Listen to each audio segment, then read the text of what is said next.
Hello YouTube, it is Toy Adventures here again with another figure review. Once again, before we get into it, happy Easter everybody and happy holidays. I hope everyone's having a wonderful Easter and I hope you guys are going to enjoy this second upload for today because we're ending it off on a banger. Today we're taking a look at the Hammond Collection 30th anniversary Ankylosaurus, specifically the Jurassic Park 3 Ankylosaurus. The first time we got our on-screen look at the big tanky boy himself. So, getting on with the packaging of this big old guy. You can see it's the standard, except it has the 30th anniversary logo right there on the front. You have the usual window design with a nice good look at what looks like to be a sleeping Ankylosaurus with his little paws extended out like that, looking pretty cool. Take a look at the side here. You have a really nice render of the Ankylosaurus here with the Jurassic Park 3 logo right there. I always love to see the movie-specific logos. There's just tickle a special part of me that loves to see the other movies, acknowledged. So, taking a look here at the back, we have a nice embossed description, bio of the dinosaur, or a nice embossed image of the figure, and a nice little bio down here at the side. With an unmistakable armor exterior, the Ankylosaurus is one of many awe-inspiring dinosaurs that Dr. Alan Grant sees by the riverbank on Isla Sorna. Definitely for sure. And this is a very nice representation of that. Taking a look here at the side, just says Hammond Collection. Nothing too special up here at the top, nothing too special here at the bottom. So that being said, let us finally get this dinosaur out of containment. And here we have a little tank out of the box, and all I can say is just holding this thing, I want 2 more of these. This thing is superb. It just has a very satisfying weight and heft in the hand. It's this big old bulky guy with all this articulation that I can't wait to get into, and it just looks amazing. Look at the dry brushing that we actually get in between the scales. Yeah, first thing we're gonna take a look at is of course the detail in this guy, and the top of this head looks amazing with that stone texture, that pebbling texture, with all of the brown dry brushing going in the cracks to give it that dirty look. Absolutely amazing. And that kind of detail continues onto the back of the body here with the shingled pattern and the armor going all the way down with these osteoderms that are actually separate pieces. As you can see, they kind of overlapped the material. So the paint here is phenomenal. So much better than what we're used to with this line. It's kind of hard to see on camera because of the direct light, but in between every little crack and crevice there is brown dry brushing to really give it a dirty, sandy look, and it just looks amazing. So I am really impressed right off the bat with just the look of this thing. You'll notice that the osteoderms on the body and on the tail are significantly different in color. And the osteoderms on the back of the tail are not painted in. So those are a little bit of the weaker points, but those are pretty small weak points to have. Taking a look at the rest of the body, it's pretty standard Mattel affair. You get the speckled plastic for the rest of the cream underbelly. Here at the head, you just have a nice little red marking around the eye and a jet black eye. Same on the other side with non-painted tusks or horns up here. And so yeah, paint-wise, this guy is a real standout and a real improvement over what we're usually getting, just because he has dry brushing. Normally I would expect this paint scheme, but with no dry brushing, so the details are a little more lost in the one color of the whole body. But with the dry brushing, you fully appreciate each and every little pebbled, sculpted detail on this armored dinosaur right here.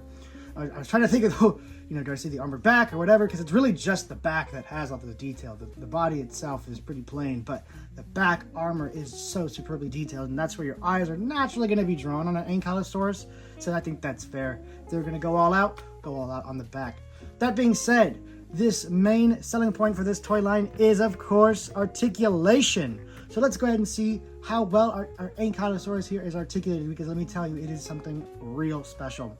Starting up here at the head, we actually do have a mouth hinge. Once again, putting the Triceratops to shame. You also have a ball joint here at the head, so you get a full 360-degree rotation.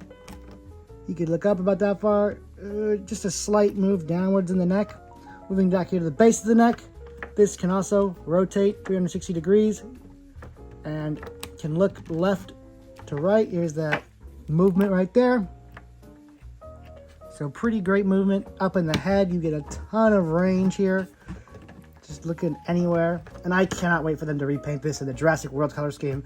Bumpy. I want to get 3 of this guy alone, but I cannot wait for them to repaint this guy into other color schemes. I just can't wait. This line just has me all giddy. Moving down here to the arms. The arms are on rotating joints. They can't rotate 360 degrees, obviously, because of the plates up here. But you do get a fair bit of movement in those arms. Up here at the elbow, you do get 360 degree rotation. And it can fold up just about there, not quite 90 degrees. And it can go flat straight down. Here at the little paw, you do have 360 degree rotation. Can hinge down to about there for those walking poses, and it can go flat. So that is nice articulation for the front arms. Taking a look here at the back arms, there's a very slight in and out, and I think that goes for both arms. Very slight in and out, just to help you adjust your balance if you're on the uneven surfaces. Down here at the knee, you kick back just almost a 90 degree angle, and it can go flat with the leg. Obviously 360 degree rotation. 360 degree rotation. Kick down just about there, and it can go flat against the ground, perpendicular with the leg. Moving back here to the tail, because we don't just get a bendy wire tail. No. They understood the assignment. We have a Monster Arch / NECA kind of Godzilla-esque segmented tail. These are truly the best tails to have, because while bendy wires are nice, they rarely look natural when just sitting there.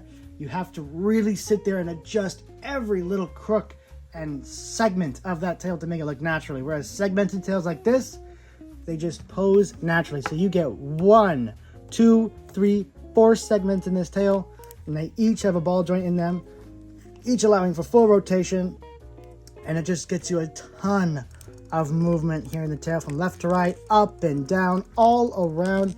Here is a full circular rotation. You get just a ton of movement. Now, you do get those really nice dynamic swiping poses. I doubt the real one could go too much farther than that. Maybe, but that is still an incredibly impressive arc in there for those, mid-attack poses when he's swinging the club.